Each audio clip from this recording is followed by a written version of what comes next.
I paid for my sister-in-law's entire wedding thinking I was helping family. She cut me out of every photo like I didn't exist. I left her hotel bill unpaid on purpose. Now she's broke, alone, and begging me to save her. I'm 44, married for 11 years to someone I genuinely love. She's close to her family, like Sunday dinners, shared family calendar, birthday group chat level close. I'm not built like that. My own family's kind of scattered and low contact, but I've always made the effort for my wife. I figured it came with the territory. Now her younger sister, 3 years younger than her, has always been kind of a princess. Grew up spoiled, no real consequences for anything, always floating between jobs, somehow always broke, but still manages to act like she's royalty in a rom-com. When she got engaged, my wife's family basically treated it like a royal wedding. Tears, speeches, group toasts, the whole thing. Then reality hit, weddings are expensive. Her fiancé's a decent guy, works in construction, steady but not rolling in cash. And of course, she wanted the whole Pinterest board dream, outdoor venue, live band, late night tacos, you name it. And of course, couldn't afford it. So what happens? They come to me. Not directly at first. It started with, hey, we're thinking of something small and intimate, but it's just so hard with the budget, and then my wife floats the idea, what if we helped out a bit? Helped out. What a phrase. I ended up covering the venue, the catering, the photographer, and a chunk of their honeymoon. We're not millionaires, but I make good money and we've been smart with it. No kids, no debt, I had the cash. So I figured, why not? I thought maybe it'd be a gesture that would bond us all more. Spoiler, it didn't. See, my biggest mistake. I never made it clear what I expected in return. Not even money, just respect. A simple, unspoken understanding that hey, if I'm footing the bill, maybe don't treat me like I'm the waiter. But that's exactly what happened. At first, during the wedding planning, I noticed little things. My wife would get texts from her sister about updates, I was left out of the loop completely. Then it became clear I wasn't being consulted on anything. Song list? Didn't matter. Seating chart? Nope. Even the budget, they just send numbers and expect I'd pay. But I bit my tongue. It was her day, right? Then the wedding came. Beautiful setup, outdoor venue in the hills, string lights and mason jars everywhere. I helped unload cases of wine, made sure the sound guy showed up on time, even picked up the cake myself because the bakery almost delivered it to the wrong venue. I wasn't technically a groomsman, but I did more than all of them combined. And then came picture time. The photographer, who I hired, by the way, starts lining people up. First shot. Her side of the family. Mom, dad, siblings, but when I try to line up next to my wife, her sister looks at me and says, would you mind snapping this for us real quick? Like I'm the help. I laughed awkwardly and took the photo, thinking, okay, maybe they just want one of the core family. Then it happens again. And again. Now just siblings. Now just parents and us. Now just the girls. Every single time, I'm the one holding the camera, or standing off to the side like I crashed the event. It got to the point where even the photographer was confused. At one point he straight up asked if I was staff. During the reception, I barely sat at the main table. There were speeches, her dad gave one, the groom said a few words, she gave a long thank you list to everyone who made the wedding possible. Parents, bridesmaids, even the goddamn florist. Me? Not a word. My wife gave me this look like, I'm sorry, but what was she gonna do? Make a scene. I spent half the night at a table near the back with an uncle who had food poisoning. My wife kept trying to pull me into conversations but her sister kept steering things back to old family stories I wasn't part of. Like it was some nostalgic sitcom and I was the new character everyone barely tolerates. And I still told myself maybe I was overthinking it. But that night, when I looked through the photos on my wife's phone, not one picture of me with the bride. Not one of me with the groom. I was in exactly 2 photos, one blurry shot during cocktail hour, and one where I was pouring wine like a server. I paid for almost half the wedding and walked away with fewer memories than the guy who DJ'd. That's when I realized this wasn't a misunderstanding. This was personal. So a few days after the wedding, I get a text from my wife. It's a link to the official wedding photo album that the photographer finally uploaded. Thought you'd want to see how they turned out, smiley face, she wrote. I remember sitting in my car after work, clicking that link, kind of hoping maybe I was just being sensitive. Maybe I overreacted. Maybe I actually made it into a few shots I didn't notice. Nope. The album had over 300 photos. Every angle, every moment, from makeup to first dance. And out of those 300 photos, I was in exactly 4. One where I'm standing behind a group of people, blurry and slightly hunched while holding a champagne bottle. Another where I'm walking out of frame during the ceremony setup. A third where I'm literally bent over adjusting a damn extension cord near the stage. And the last one, I kid you not, was me handing the bride's dad a chair. And that was it.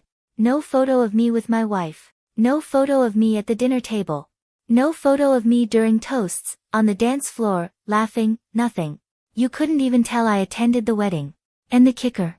My wife? She was in at least 60% of the pictures, always center, always smiling. It looked like she was there solo. Like she didn't even come with a husband. That night, I showed her. I didn't yell. I didn't accuse her of anything. I just handed her the phone and said, "Look at this album and tell me what you see." She scrolled for maybe a minute before she got quiet. "Wow," she finally said. Yeah. That's messed up." I asked her why she thought that happened. Was it intentional? Did her sister really go that far to ice me out of her perfect day? My wife looked uncomfortable, like someone who knew the answer but didn't want to say it out loud. "She just gets weird about stuff," she said. She wanted everything to be super controlled. Maybe she thought the focus should be on the family, you know? I laughed. Not a real laugh, that bitter kind that just escapes your throat when something's so absurd it doesn't even piss you off anymore. "So I'm not family."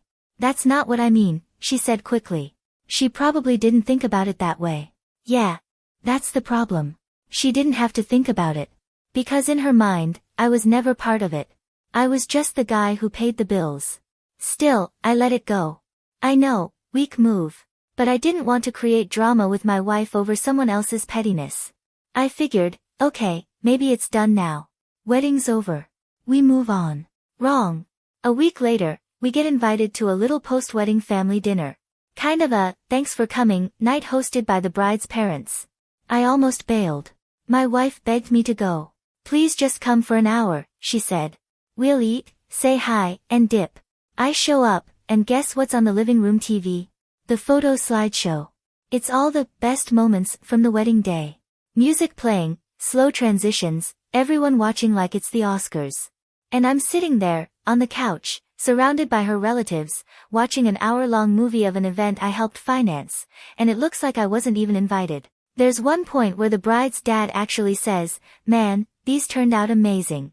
Everyone looks so happy." It really captured the whole family. And I looked at him and thought, does he even realize I'm not in a single one of these? Like, does he really not see it, or is he just pretending? After that, I decided I was done pretending. My wife and I left early. She didn't even argue this time. She knew. She didn't say anything on the drive home, but when we got in, she sat down and asked quietly, "Do you regret paying for it?" I didn't even have to think. Not at first. But now. Yeah. I regret giving her anything. She nodded. That was it. No big blowout. No accusations. Just silence. But here's where it gets real interesting. 2 months later, we're at a brunch with some of her friends, and the topic of the wedding comes up. Someone says, "Oh yeah, I saw the album on Facebook. Beautiful photos. You guys must have had the best time." Before I can say anything, one of her friends, a woman I barely know, turns to me and says, "Wait, were you there? I didn't see you in any of the pictures." And everyone laughs like it's a harmless joke. But you know what? That hit harder than any argument. Because that was it, right there. That was the truth. I was erased from something I paid to build. And the worst part? I think they were fine with it. After that brunch, I couldn't stop thinking about it. Like, the more I replayed everything in my head, the more it hit me how deliberate it all was. People don't just accidentally crop you out of 300 pictures. They don't forget to mention you in every toast. They don't keep handing you the camera unless they know exactly what they're doing. And honestly, I could have taken the L and moved on with my life. I really could have. But then she started bragging. See, my sister-in-law posted the wedding album on Facebook and Instagram like it was the royal wedding. Long captions, tag overload, a full reel of stories saved under, "Best day ever." And guess who made the cut in all of it? Every second cousin, every childhood friend, her ex-college roommate, hell, Even the DJ got tagged with a "couldn't have done it without you" post. Me? Nothing. No shout out, no mention, not even a passing "thanks for helping make it all happen." I mean, this woman had no problem texting me when she needed help with vendor deposits, or when her honeymoon booking needed a quick advance. But now, total blackout. I was erased from her memory the second the last piece of cake was served. It got under my skin. Way deeper than I wanted to admit. My wife noticed I was off for days. One night, I finally said it. You know what's wild? She used me like an ATM and didn't even have the decency to fake gratitude. My wife didn't even try to defend her that time. She just nodded and said, "I know." That's how far things had gone, even she couldn't excuse it anymore. Then one night, about 3 months after the wedding, we got the call. Her sister was crying. Loud, messy, performative kind of crying. Her husband, you know, the guy who actually seemed halfway decent, had left, packed a bag and bounced. Apparently, he'd been paying the bills, working overtime, and trying to keep up with this fake Instagrammable lifestyle she'd convinced herself she deserved. But it wasn't enough for her. She wanted the same level of luxury she had at the wedding I paid for. So she started spending behind his back. Spa days. Designer shoes.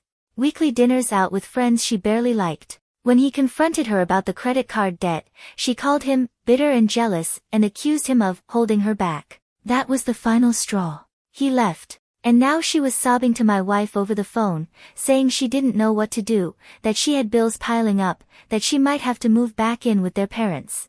You know what my wife did? She looked at me. Not in a "should we help her" kind of way. More like, "I already know what you're thinking, and you're probably right." Then came the message. Not even a phone call. A text. From her. "Hey. I know things have been weird, but I could really use some help right now. I wouldn't ask if it wasn't serious. Can we talk?" You ever stare at a screen and feel your blood pressure change? My first instinct was to ignore it. My second instinct was to send back a selfie of me holding up my middle finger. But instead, I just sat there. I let it simmer. And that's when the idea started forming. Not revenge, exactly. I'm not the villain in a soap opera. But let's just say, a little lesson. Something memorable. I told my wife, if she wants help, she can come talk. In person. I knew she wouldn't. She'd have to swallow too much pride. She'd have to walk into our house, look me in the face, and admit that she needed me, the same guy she cut out of her fairy tale wedding like a blemish. But the next day, she showed up. I opened the door and she was standing there with those big fake lashes and a hoodie she probably hadn't washed in a week. Makeup barely hiding the bags under her eyes. And for a second, I almost felt bad. Almost. We sat down. She fidgeted with her phone, trying to find the words. My wife sat on the armrest beside me, arms crossed, stone silent. Finally, she said, "I'm in a really bad spot. I messed up. I know I've been distant, and I'm sorry for how things have been. But I could really use some support." I asked, "Support how?" She hesitated. "I need help with rent. Just for a couple months. I've been looking for jobs but..." I cut her off, calmly. "You want money?" She nodded. So I leaned forward and asked, "How much is being family worth to you?" She blinked. "What?" Because back at the wedding, I wasn't family, right? I was the guy behind the camera. The guy paying for everything while you made sure I wasn't in a single shot. So I'm asking, how much does family mean to you now? She went quiet. Looked down. I could feel my wife tense up next to me. Like she wasn't sure if she wanted to stop me or cheer me on. But I didn't raise my voice. I didn't rub it in. I just said, "You didn't need a photographer. You needed a mirror. And now, you've got one." She didn't cry this time. I think because she finally realized that she'd burned every bridge she thought she could crawl back over. And no, I didn't give her the money. But I had something else in mind. She left that day without saying much. No dramatic exit, no tears, no begging. Just a stiff nod and a quiet, "Okay, I get it." She got in her car and drove off like someone who finally realized that bridges don't rebuild themselves just because you're standing in the ash. A week passed. My wife didn't bring it up, and honestly, I think she was relieved I didn't cave. I could tell she felt guilty for dragging me into that mess in the first place, for asking me to pay for that wedding, for letting her sister steamroll everything. But I never held it against her. She wasn't the one swinging the knife. Then, like clockwork, We get a call from my mother-in-law. Always her. Always when something needs smoothing over. She starts with the usual fake casual tone, "Hey, how's everything? Just checking in." I knew what was coming. Within 5 minutes, she's asking if we've talked to her, if we know how she's doing, if maybe, just maybe, we could lend a hand. She's just been through so much, she says. This divorce is hitting her hard. I don't know if she can manage everything alone. And that's when I snapped. I didn't yell. I didn't curse. But I said, word for word. She spent months treating me like a servant. She made me invisible. She used my money to build her dream day, then cut me out of the memory of it. And now I'm supposed to pretend like none of that happened because she's uncomfortable. Sorry. Not interested. My wife backed me up. Said, "Mom, we love you, but don't ask us to fix this." She created her mess. We're not cleaning it up. Click. Silence for a while. But of course, it didn't end there. A few days later, one of her friends, the kind that only shows up when things go bad, starts dmang my wife on Instagram. Long message, full of nonsense like, "You guys have so much, what's the big deal?" And she was just stressed. It was her wedding. People make mistakes. Then the classic line. "Don't you believe in second chances?" Second chances? She had a second chance every time she picked up her phone and chose not to say thank you. Every time she uploaded another photo and cropped me out. Every time she sat across from me at a family dinner and didn't acknowledge what I did. She didn't need a second chance. She needed a first ounce of decency. But fine. You want to play games? Let's play. I called the photographer. See, when I paid for everything, I made sure all the invoices were in my name. My credit card, my email, my contracts. Including the rights to the photos. A little detail nobody thought mattered. I asked the photographer to send me the raw files. All of them. He did.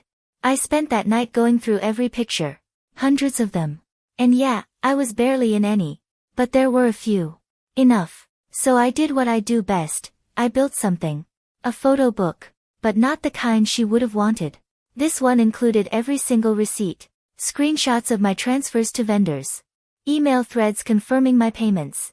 Pictures of me hauling crates, adjusting the lighting, setting up chairs. I even added some sarcastic little captions. Photographer, $2,800. Visibility in final album, $0. Brought the champagne. Got to serve it too. The only man at this wedding with a job description and no name tag. I printed one copy. Hardbound. Matte finish. Paid extra for the premium cover. I didn't send it to her. I didn't post it online. I gave it to her mother. Wrapped it like a gift. No card. Just said, "Thought you might want a full picture of what really happened." I wish I could have seen the look on their faces when they opened it. After that, the dynamic shifted. The friend DMs stopped. The texts from her dried up. Her mother went radio silent. It was like someone had finally told the truth out loud and nobody knew how to respond. Then, just when I thought the storm had passed, we got another visitor. Her husband. Ex-husband, I guess, by that point. He showed up one evening while I was grilling in the backyard. I thought maybe he was gonna ask for help or try to talk me into giving her another chance. But he just sat down, cracked open a beer, and said, "Man, I didn't know the half of it." We talked for an hour.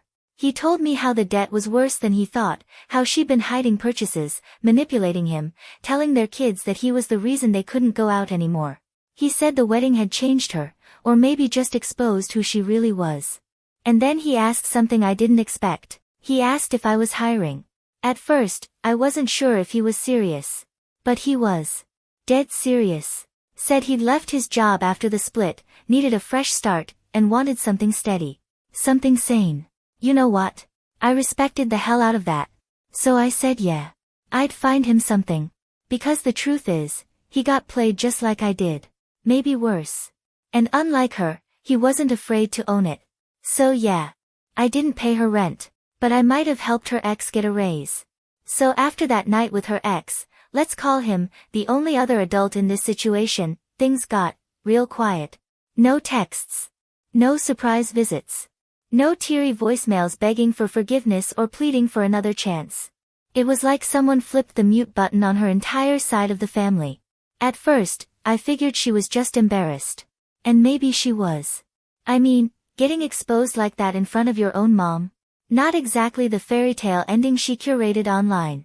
But as the weeks went by, the silence didn't just feel like shame, it felt like a recalibration. Like they were all deciding how they were going to spin it. Then Thanksgiving rolled around. We'd always gone to her parents' house for that.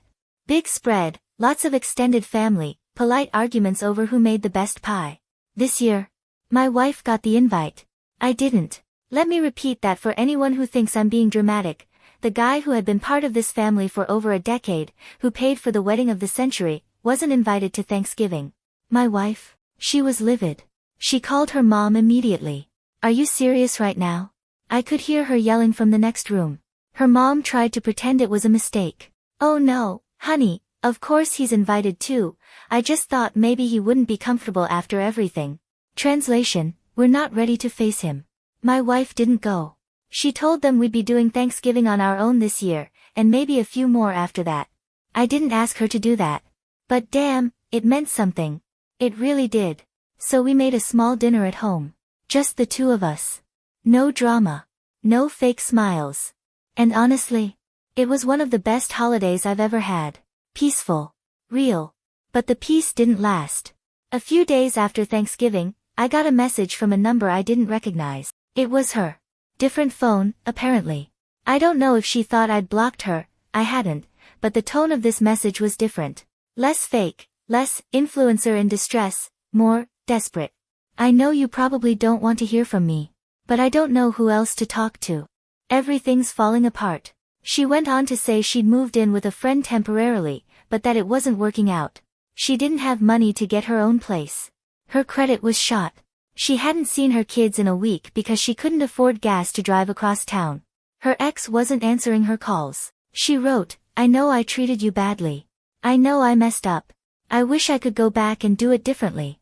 I wish I hadn't acted like you didn't matter. I stared at that message for a while. Read it over and over. And I'll be honest, for the first time, I felt a flicker of something other than anger. Not forgiveness. Not sympathy. Just a sense of finality. Like this was the moment where everything came into full view. She had lost everything she used to prop herself up. No husband. No house.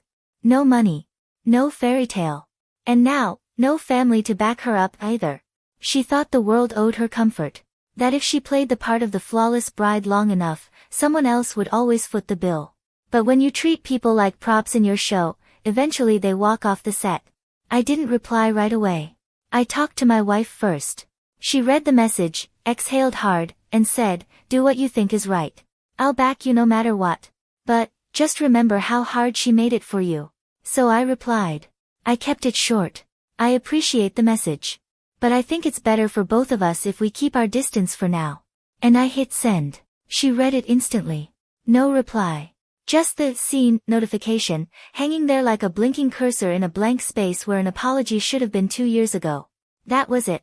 I haven't heard from her since. But I have heard from someone else, her ex. He started at my company last week. Quiet guy, hard worker. Keeps to himself mostly, but you can tell he's grateful for the second shot. Said the job gave him a way to keep custody of his kids without drowning. Funny how that worked out. I helped 2 people get married. Only one of them ended up on their feet. It's weird how fast people forget the truth when it stops being convenient. A few months after that last message, my wife got a call from her cousin, someone she's always been tight with, the kind who doesn't care about family politics and always tells it like it is. She calls, mostly just to check in, but then drops this little bomb halfway through the convo. Hey, so your sister's been telling people that your husband cut her off out of jealousy. Yep. Jealousy. Apparently, the new narrative, the one she's been telling anyone who still picks up her calls, is that I hated how close she and my wife were, and that I used my money to try and control everything around me. She says I weaponized generosity and used it to turn people against her. That I wanted her to fail. What a joke. She left me out of a wedding I paid for. She erased me from the event like I was just a random +1. Then she spent months pretending I didn't exist, until everything around her came crashing down, and suddenly, I was supposed to save her. But of course, none of that matters when you're the one writing your own redemption arc on Facebook. She's got her little crew of enablers, old high school friends, some clueless relatives, the kind of people who only hear her side and take it at face value.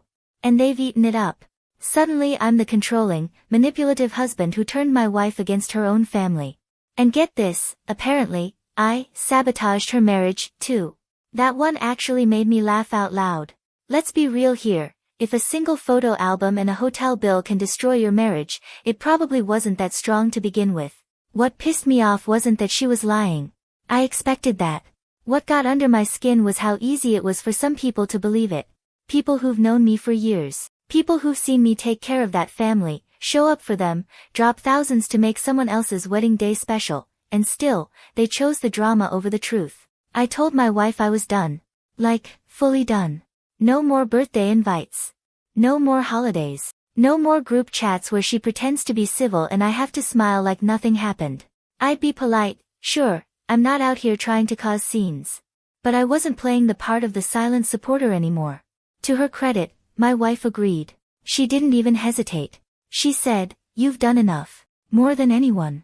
She even called out a few of the family members who were buying into her sister's revisionist history. "If you think my husband is the bad guy here, you clearly haven't been paying attention." That was the moment I realized something had actually changed. My wife wasn't just defending me, she'd finally stopped giving her sister the benefit of the doubt. That blind loyalty was gone. Replaced with realism. And man, it felt like we'd both finally exhaled after holding our breath for a year. Meanwhile, her ex, the guy who started working for me, was thriving. We didn't become best friends or anything.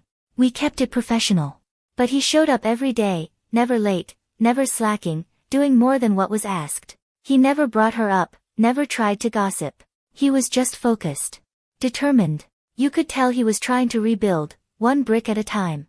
Eventually, one Friday over lunch, we had a quiet conversation. He told me he was saving to buy a used car, thinking about moving closer to his kids' school. Said he wanted to simplify his life, focus on what mattered. Then he said something I didn't expect. "That wedding, the one you paid for. That was the beginning of the end for us. Not because of you. Because she thought that kind of life was her new normal." I nodded. "You don't owe me any explanation." He smiled, almost apologetically. "I know. But I figured someone should say it." That was the only real closure I needed. And in a weird, twisted way, it was satisfying. Not in a revenge movie kind of way. More like the satisfaction that comes from seeing the truth settle in, slowly and quietly, without needing to shout. But of course, it wasn't over yet. One day, while cleaning up some files, I stumbled across the original wedding invoice folder. Every receipt, every transfer, every vendor contract, all of it's still there. I'd saved it out of principle, I guess. Just in case. So I made a decision. I emailed myself a copy of everything and then deleted the folder. Erased it. Not out of spite, out of peace. Because here's the thing, I don't regret paying for that wedding anymore. I regret how she handled it. I regret not speaking up sooner. I regret not making boundaries clear. But I don't regret trying to do something kind. She turned that into a weapon. Not me. And that's on her. I thought it was over. I really did. After deleting those wedding files, it felt like I'd finally shut the book. No more anger, no more bitterness. It was background noise at that point, like a bad song you'd already skipped enough times to stop hearing. I had my peace. My wife and I were solid. Her ex was doing better. Life was moving on. Then she came back. Not directly, of course. That would take some humility, and we both know she wasn't built for that. No, she sent a message through someone else. Her mom again. Because of course. Apparently, she was in real trouble. That was the phrase her mom used on the phone. Not just struggling, real trouble. Now, I'll be honest, for a second, I rolled my eyes and tuned it out. Like, what now? She maxed out another credit card. Bought a Tesla with zero income and somehow shocked it didn't pay for itself. But then my wife came into the room, pale-faced. "It's worse than we thought," she said. Turns out, she was on the verge of getting evicted. She'd been couch surfing since her breakup, but every arrangement kept falling apart. She overstayed at one friend's place, got kicked out of another, and now even her parents were refusing to let her move in. That was new. They'd always bailed her out. Always. Until now. She drained the last of their savings trying to pay off some of her debts, my wife said. My dad lost it. Said he wasn't going to throw away retirement to fund another crisis. Honestly, that shook me more than I expected. Her parents have always been, well, soft. Not bad people, just enablers with blinders on. The fact that even they had cut the cord told me everything I needed to know. She was finally facing something she couldn't escape, consequences. But the kicker. The actual reason her mom called wasn't just to guilt-trip us, she had a request. Would you consider helping her get a job? Maybe at your company? I almost laughed. This was the same woman who erased me from her wedding, acted like I didn't exist, and tried to paint me as some manipulative villain, and now they wanted me to get her a job. I asked my wife, what would she even do? Lie to the clients? Post filtered selfies on the office Slack? My wife didn't say anything. Just sat there, trying to process it. I wasn't even mad. I was stunned. Like, how do you still have the guts to ask for favors from someone you humiliated? So I asked her mom, calmly, has she apologized yet? Silence. Then the usual line. She's not good at expressing herself. Right. But she was plenty good at erasing people. At putting herself on center stage while everyone else held the lights. I said no. Not cruelly. Not dramatically. Just, no. I told her mom that my company has standards. That we don't hire people who treat others like tools. That we don't have room for someone who brings messes instead of skills. She didn't like it, but she didn't argue. I think, deep down, she already knew the answer before she asked. And then came the final twist. Later that night, her ex texted me, she'd already reached out to him too. Tried to say she just needed something stable, and was ready to work on herself. He replied with one line. You made your bed. Now lie in it. Apparently, she blocked him right after. That was the last anyone heard from her, for a while, anyway. And honestly, I felt nothing. No guilt. No satisfaction. Just a calm clarity. Sometimes people don't come around to apologize. They circle back to re-access you. They want to know if the door they slammed shut is still open. And when they see it's not, that's when they panic. That's what this was. She never planned to change. She just wanted back in. But there's no back in anymore. Not after everything. It's been about a year since the wedding now. A full 365 days since I wrote that first check thinking I was helping family, not funding someone's vanity project. And in that time, I've learned something that I should have figured out a long time ago. You're not family just because you married into one. You become family when people treat you like you matter. My wife and I, we're good. Stronger, even. That whole mess, as ugly and exhausting as it was, burned off the dead weight. She doesn't walk on eggshells around her sister anymore. Doesn't pretend everything's fine when it's clearly not. And I don't have to fake being the good brother-in-law who smiles through passive-aggressive digs and exclusion games. We stopped pretending. The people still riding with us are the ones who saw the truth and didn't flinch. Her ex? He's now a manager at my company. Got promoted last month. Not because I handed it to him, but because he earned it. Busted his ass, never once asked for special treatment. He's with his kids, he's rebuilding, and from what I hear, he's finally sleeping again. Sometimes we grab a drink after work. We never talk about her. Don't need to. It's like a mutual understanding that the best revenge is not giving a single damn anymore. As for her, she's around. Barely. Still floating, from what we hear. Rumors from a cousin here and there. New, business ideas, that never land. Guys she dates for a few months and drains before they disappear. That influencer persona she worked so hard to build online. It cracked. She doesn't post as much anymore. Probably ran out of things to pretend about. And the biggest irony? That wedding, the one she treated like her personal PR campaign, the one she obsessed over to make herself look flawless, it ended up being her undoing. She thought it would elevate her. Make her someone. Give her leverage. But all it did was expose her. Strip away the filters, the performances, the people-pleasing smile. She showed everyone who she was the second she chose optics over gratitude, control over connection. And now, she's alone. The wedding photos. They're still floating around somewhere. But nobody looks at them anymore. Not because they're bad, they're beautiful, actually. The flowers were perfect, the venue stunning, the lighting immaculate. But they're empty. You look at them and feel nothing. Because they're missing the people who made the damn thing happen. They're missing the guy who booked the venue, checked on the vendors, paid the bills. They're missing the real work behind the curtain. They're missing me, because that's how she wanted it.